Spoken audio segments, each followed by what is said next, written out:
Subscribe करें और देखें एक दिल दहला देने वाली हॉरर स्टोरी।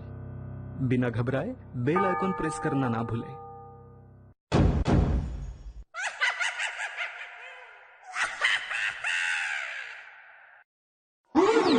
इस कहानी की लेखिका है सोनिया सैनी। पिछले भाग में आपने देखा कि धरती पर अपराध लगातार बढ़ते ही जा रहे हैं। कली अपनी नकारात्मक शक्तियों के प्रभाव से मनुष्य की बुद्धि को अपने बस में करके उन्हें अधर्म की ओर ले जा रहा है। इधर इंस्पेक्टर दयाशंकर इन हत्या, लूट और बलात्कार जैसी घटनाओं को हल करने का प्रयास कर रहा है। इसी कड़ी में अचानक ही उसे भविष्य में होने वाली घटनाओं का पूर्वानुमान होना शुरू हो जाता है। अब आगे अपराधियों की लगातार होती धरपकड़ के बाद भी जुर्म था कि रुकने का नाम ही नहीं ले रहा था।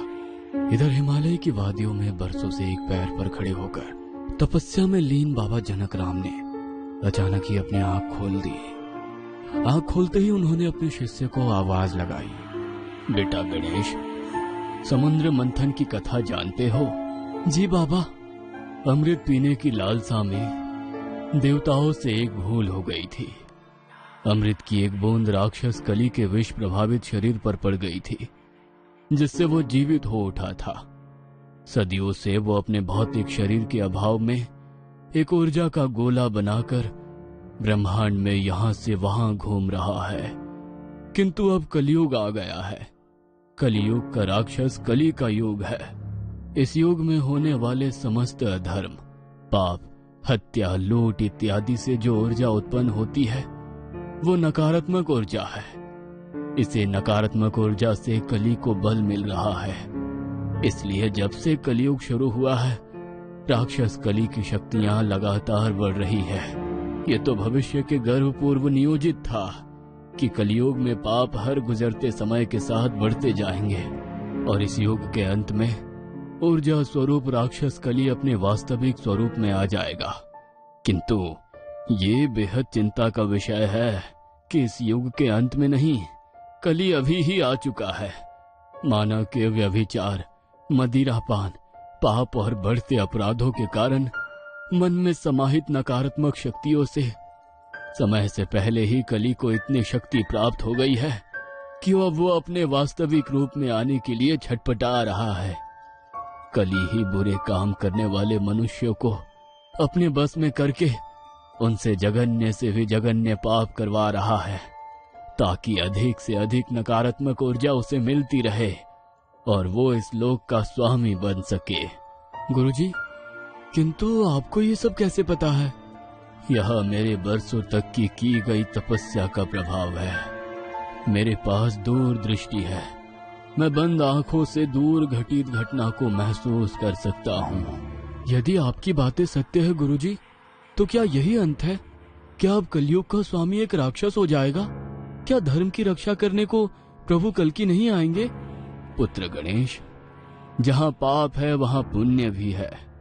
यदि बुराई का जन्म हुआ है तो निश्चित ही अच्छाई भी दुनिया में जन्म ले चुकी होगी। बाबा, आप अपनी शक्तियों से पता लगाइए ना कि क्या कल्कि अवतार भी किसी रूप में दुनिया में विराजमान है। तुम सही कहते हो। शिष्य गणेश के कहने पर बाबा वापस ध्यान में मग्न हो जाते हैं। कुछ देर बाद ध्यान टूटने पर वे गणेश को अपने पास बुलाते हैं। गणेश, मुझे प्रभु का संदेश मिला है। मुझे धर्म की रक्षा हेतु जाना होगा। मैं लौटूंगा या नहीं कह नहीं सकता। अब यह आश्रम तुम्हारे हवाले है।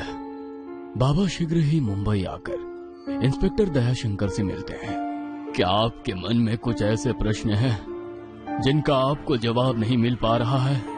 आप मेरे बारे में क्या और कैसे जानते हैं? कौन है आप? मैं जानता हूँ कि आपके मन में कई सारी दुविधा है, किंतु आप मेरे एक प्रश्न का जवाब दीजिए। क्या आपने सोचा है कि बार बार ये हत्या की गुत्थी आपके ही सामने क्यों आ रही है? इतने बड़े शहर में आपके आसपास ही ऐसी घटनाएं क्यों होती है? आपने ही आधा दर्जन हत्यारे अकेले पकड़े हैं। आप इसका कारण नहीं जानना चाहेंगे? क्या आपको कोई सफेद दिव्य रोशनी अपने आसपास महसूस होती है? मैं जितना इस केस से दूर रहने की कोशिश कर रहा हूँ, उतना ही ये केस मुझे अपने साथ उलझा रहा है। ना जाने क्यों कोई भी घटना घटित होने से पहले ही मुझे कुछ महसूस होने लगता है और मैं खुद ब खुद वहां पहुंच जाता हूँ। लेकिन दुख इस बात का है कि चाहते हुए भी मैं किसी को बचा नहीं पा रहा हूँ। ये सभी हत्यारे बिल्कुल सत्य बोल रहे हैं। इन्होंने जो भी किया स्वेच्छा से नहीं किया।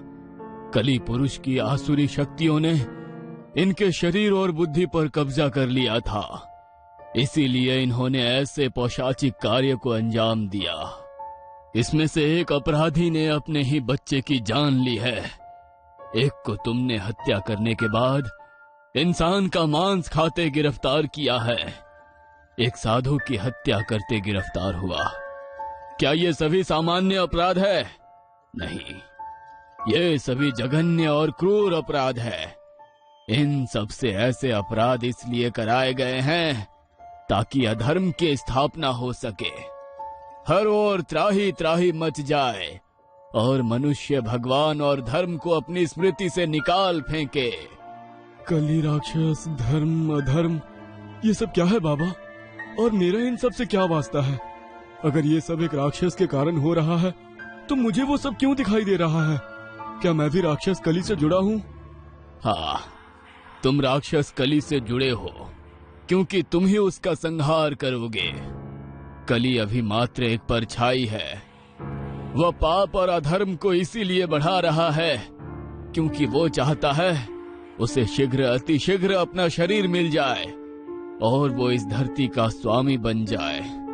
शास्त्रों के अनुसार कल की अवतार को कली का वध करना है, किंतु अभी उसमें समय है। अभी के लिए भगवान विष्णु ने इस अर्ध कली को समाप्त करने के लिए तुम्हें चुना है। तुम कल की अवतार के स्वरूप हो। तुम्हारा जन्म एक विशेष प्रयोजन से हुआ है। जो सफेद रोशनी तुम्हें अपने आसपास दिखाई देती है वह दिव्य प्रकाश तुम्हारे ही अस्तित्व का प्रकाश है। ऐसा कैसे हो सकता है? अगर ये सत्य है तो मुझे ही इसका आभास ना हो, ये कैसे हो सकता है? यह प्रभु की लीला है। शक्तियों का स्मरण समय आने पर ही किया जाता है। अब समय आ गया है। आंखें बंद करके उस सफेद प्रकाश को महसूस करने की कोशिश करो, तुम्हें सब याद आ जाएगा। दयाशंकर ने अपनी आंखें बंद की। उसकी आंखों के पास फिर से वही दिव्य रोशनी महसूस होने लगी। दयाशंकर ने खुद को उस दिव्य रोशनी में लीन होते हुए महसूस किया। अगले ही पल उसने देखा कली के साथ एक पूरी सेना तैयार हुई है। उसकी सेना के सिपाही जगह जगह अधर्म फैला रहे थे। कोई चोरी कर रहा था तो कोई हत्या।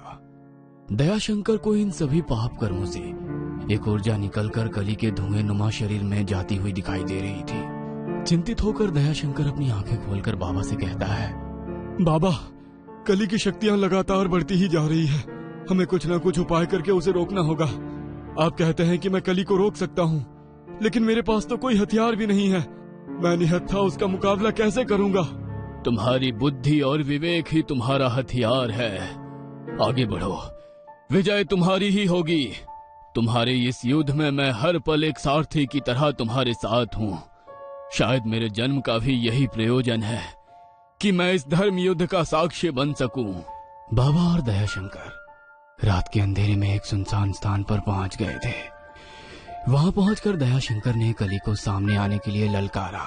इंसानों को अपना हथियार बनाना बंद कर दे कली, सामने और मेरा मुकाबला कर। दयाशंकर के ललकारने से कुछ ही देर में वहां एक काली धुआंनामा आकृति दिखाई देने लगी। धीरे धीरे उस आकृति ने बहुत विशाल राक्षसी आकार लेना शुरू कर दिया। परछाई के सर पर दो बड़े और ऊंचे सिंग दिखाई पड़ रहे थे। उसका शरीर चट्टान की तरह विशाल था। एक एक करके सैकड़ों लोगों का हुजूम कली के पीछे आकर खड़ा होने लगा। काले कपड़े पहने, लाल राक्षसी आंखों से घूरते हुए यह सभी लोग कली के अंधकार रूपी सेना के सिपाही थे। अपने पीछे लगी हुई भीड़ को देखकर कली जोर जोर से हंसने लगा। कली ने अपना धुएं रूपी हाथ ऊपर उठाकर हवा में लहराया तो एक एक करके कई लोग हवा में ऊपर उठने लगे और एक झटके में वे सभी जमीन पर आ गिरे। उनके शरीर टुकड़े टुकड़े होकर जमीन पर बिखर गए थे। उनके शरीर से आत्मा निकलकर कली के मुंह में समा गई थी उन्हें देखकर एक बार फिर कली के ठहाके आवाज वातावरण में फैल गई। तुझे लगता है तो मुझे समाप्त कर सकता है? मुझे समाप्त करना संभव ही नहीं है। मैं इस कलयुग के कण कण में हूँ। मनुष्यों के मन में निराशा, ईर्ष्या, अहंकार, वासना सब मेरे ही रूप है। तुम मुझे समाप्त करना चाहते हो तो सबसे पहले इन सभी को इंसान के मन से निकाल कर दिखाओ। अगले ही पल दयाशंकर ने महसूस किया कि वो एकदम अकेला है। उसके आसपास कोई भी नहीं है। एक अंधेरे कमरे में किसी के रोने की आवाज उसे सुनाई दे रही है। वो आवाज का पीछा करते हुए दौड़कर वहां जाता है और देखता है कि सामने उसकी मां फांसी के फंदे से झूल रही है। दयाशंकर ये देखकर जोर जोर से चीखने लगता है। उसके हाथ पांव सुन्न पड़ने लगते हैं। तभी उसे महसूस हुआ कि कोई उसे झिंझोर रहा है। आंखें खोलो दयाशंकर, ये कली का छल है। वह आपके मन के अंधकार की मदद से आपको काबू कर रहा है। संभालिए खुद को। बाबा की आवाज सुनकर दयाशंकर जैसे झटके से नींद से बाहर आ गया था। दयाशंकर ने देखा कि कली के सिपाही उसकी ओर बढ़ रहे हैं। उनके हाथों में हथियार थे और आंखों में खून सवार था। देखा तुमने मेरी शक्ति? जहां डर है वहां मैं हूं। मुझे खत्म नहीं कर सकते। अब कर सकते हो तो पहले अपनी अपनी रक्षा करो। ये अंधकार ही तेरी ताकत है ना? इतना कहते ही दयाशंकर के पास से एक तेज प्रकाश निकलने लगा, जिससे वहां का अंधेरा दूर हो गया और कली के सेना में सिपाही बनकर खड़े मनुष्यों की आंखें विस्मय से बड़ी होने लगी और उस रोशनी से जैसे उनका सम्मोहन भंग हो गया। उन्होंने हथियार फेंक दिए और वे दयाशंकर की ओर आकर खड़े हो गए। अब समय आ गया है। इससे पहले कि वो फिर से अंधेरा कायम करे, हमें महायज्ञ शुरू करना होगा। उसी महायज्ञ के परिणाम स्वरूप हम कली की शक्तियां कमजोर कर सकेंगे। बाबा और कल की स्वरूप दयाशंकर मिलकर असुर निवारण यज्ञ करते हैं। हवन कुंड से निकलता धुआं वातावरण में भरता जा रहा था और वे दोनों लगातार मंत्रों का उच्चारण कर रहे थे। नकारात्मक ऊर्जा सकारात्मक होने लगी, जिससे कली के प्रभाव में आकर राक्षसी व्यवहार करते लोग धीरे धीरे वापस अपने रूप में लौटने लगे। यज्ञ के धुएं का प्रभाव अब कली पर भी होने लगा था। बंद करो ये सब, बंद करो। अभी मैं अपने वास्तविक भौतिक रूप में नहीं आ सका हूँ, इसलिए तुमसे युद्ध करने की मुझ में क्षमता नहीं है। इन मंत्रों की ध्वनि से मेरा ऊर्जा से बना शरीर नष्ट हो रहा है। आज तो मैं जा रहा हूँ, लेकिन मैं लौटूंगा फिर से अपनी सेना के साथ। और हाँ, इस बार जाने के लिए नहीं आऊंगा। भूलना मत, मेरा ये युग है, कल युग। आज नहीं तो कल इस पर राज मेरा ही होगा। इतना कहकर कली धुएं के बवंडर में बदलने लगता है। बाबा और दयाशंकर अभी भी लगातार मंत्रों का जाप कर रहे थे। एक जोरदार चीख के साथ वह असंख्य छोटे छोटे टुकड़ों में बंटकर अलग अलग दिशाओं में जाकर विलीन हो जाता है। बाबा, क्या कली का अंत हो गया? क्या हमने उसे हरा दिया? क्या यही है धर्म की अधर्म पर जीत? नहीं दया, कलयुग में कली को हराना बहुत कठिन है। अभी तो वो चला गया है, वह फिर से लौटेगा अपने भौतिक शरीर के साथ, और तब बिना युद्ध के उसे हराना असंभव होगा। फिलहाल तो दुनिया बच गई है, लेकिन कली रूपी राक्षस तो हमारे मन में है। उससे बच पाना सरल नहीं।